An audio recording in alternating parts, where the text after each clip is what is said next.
Hello dear students, 2026માં આવનારી PSI અને કોન્સ્ટેબલની પરીક્ષાને ધ્યાનમાં રાખીને એન્વાયરમેન્ટનો એક સરસ મજાનો નાનકડો ટોપિક આજે આપણે ચર્ચામાં લઈએ છીએ આ વિડીયોમાં કે બાયો રેમિડિએશન નામનો તમે એક ટેકનિકલ વર્ડ સાંભળ્યો હશે.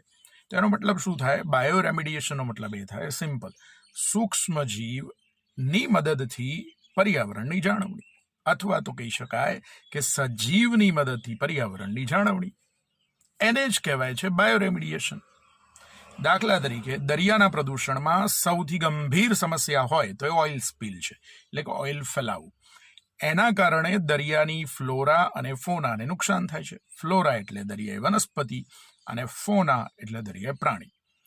અને આને નુકસાન થતું અટકાવવું હોય તો જ્યાં ઓઇલ સ્પીલ થવાની શરૂઆત થાય છે ત્યાં તમે ઓઇલ ડિગ્રેડિંગ બેક્ટેરિયાનો ઉપયોગ કરી શકો. એવા વિશિષ્ટ પ્રકારના બેક્ટેરિયા કે જે ઓઇલનું વિઘટન પણ કરી શકે. અને આ રીતે ઓઇલનું વિઘટન થઈ જાય તો એના કારણે ઓઇલ આગળ સ્પ્રેડ થતું અટકી જશે, એટલે કે પર્યાવરણની સુરક્ષા થશે. તો આને જ વિદ્યાર્થીઓ આપણે કહીએ છીએ બાયોરેમિડિએશન, જેને તમે ગ્રે બાયોટેકનોલોજી પણ કહી શકો. તો આવું સરસ મજાનું કન્ટેન્ટ ભણતા રહીશું. Thank you.